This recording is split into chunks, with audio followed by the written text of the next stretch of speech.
在喜马拉雅山脉深处有一个神秘王国，延续了几百年，直到2008年才走向消亡。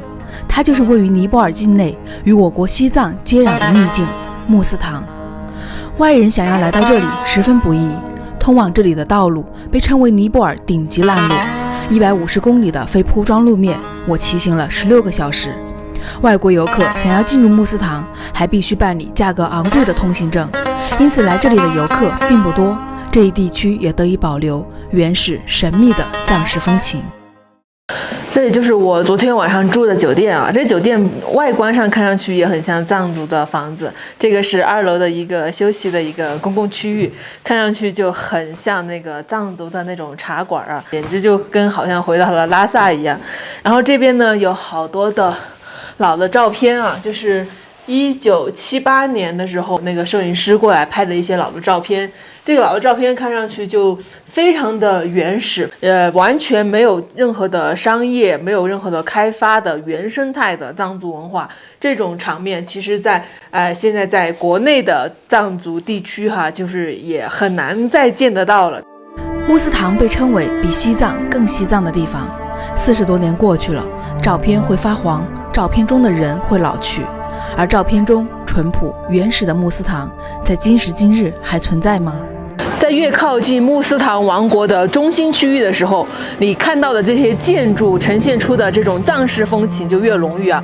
我昨晚就是住在现在所在这个小村子，这个村子呢是在靠近这个穆斯堂王国的边境的一个村子。这村子里生活着一些藏族人，还有一些尼泊尔其他民族的人啊，从他们的服饰啊，然后面部的五官特征上就能分辨得出来。但是一眼看上去这个村子啊，满满的就是藏式的风情啊，这感觉就完全就跟来到了西藏是一样的。他们这边因为生活着很多的藏族，然后这边很多卖这种工艺品啊、特色品的店的，他们卖的全部都是藏族元素的一些工艺品啊，这感觉就像来到了那个拉萨的八廓街一样啊，看这些小的装饰啊，然后大到那种佛像啊，还有藏族的一些生活用具用品啊，全部都是藏传的元素。由于游客的到来，这里早已告别了完全的与世隔绝，但是哪怕是生意人，他们也一样悠闲淡然，丝毫没有一般生意人的圆滑、急切、功利。Namaste. Namaste. How many pieces you can make for one day? 1, 2, 3, 4, 5, 10, 20. How many? 100 pieces. You. Yes. How much money you can make every day? 1,000. One day. One. Oh. One. This for house.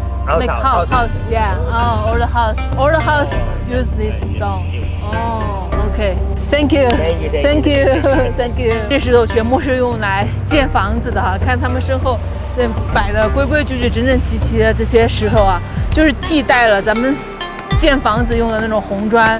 因为这些地方相对交通闭塞嘛，我身后他给我指给我一看啊，身后这些房子，这些修好了2层楼、3层楼的房子，全部都是用这种石头来做的啊，全部都是人工啊，一块一块的从这种大的石头中给砸出来的，给感觉就是像有一种匠人精神一样，慢慢的给雕刻出来的一样。然后这条河呢，就是流经这个穆斯堂那条非常重要的河啊，叫甘达基河。这边灌溉也靠它啊。然后刚刚看到后面有一群这个当地人，他们在河边在洗这个大的毯子啊、大的那种床上用品、褥子之类的。因为这边确实就是几年前这边才通电啊，7年前这边才有电。然后电器的话，也不是每家每户都非常的普及啊，特别是像洗衣机这种电器运进来也还挺贵的，所以说他们很多人都会在这个河边啊，这一段的这个河水看上去还相对比较干净一点，都会在一个比较天气好的时候啊，直接在河边洗了之后，直接把这些褥子全部就是摊在这个河滩上那种大的石头上，直接就可能吹一会儿风，一下午时间就会给晾干了。外面的世界日新月异，而穆斯堂有自己的节奏。如今几乎家家户户都通了电，但穆斯堂人的生活中并没有那么多先进的电器。比较大的镇上覆盖了4G 信号，但人们的生活并没有被手机裹挟。很多人家里都有了机动车，但最爱的出行方式还是骑马。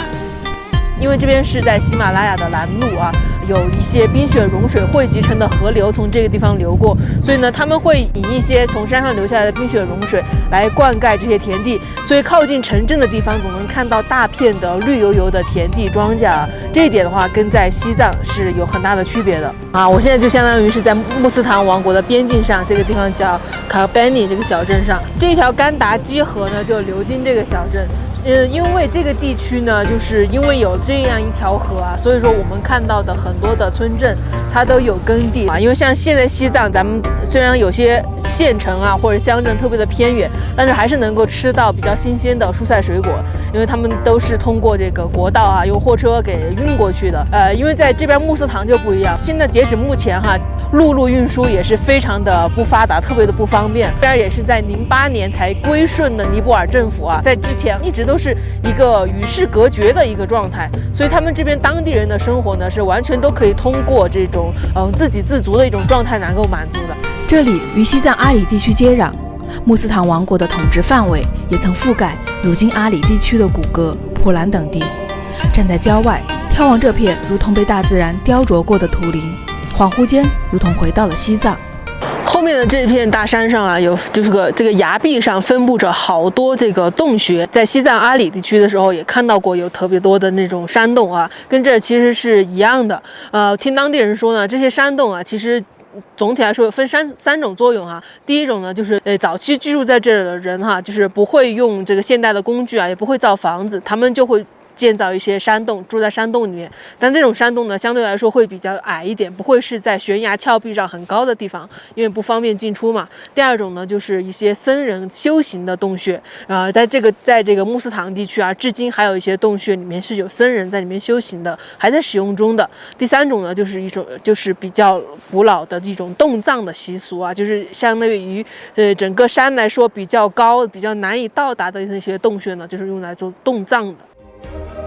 如今的穆斯唐不像任何一个地方，自给自足的底气让穆斯唐人对五光十色的外部世界不排斥也不狂热。长期以来简单质朴的生活让穆斯唐人对物质财富上的追求处之淡然。在穆斯唐不需要走进任何一座寺庙去感受信仰，信仰它就在每一个人的脸上，每一个人的举手投足间。现代人的生活仿佛没有太多选择，不是内卷就是躺平，而在穆斯唐可以真正感受到生活的另一种面貌，它叫做佛系。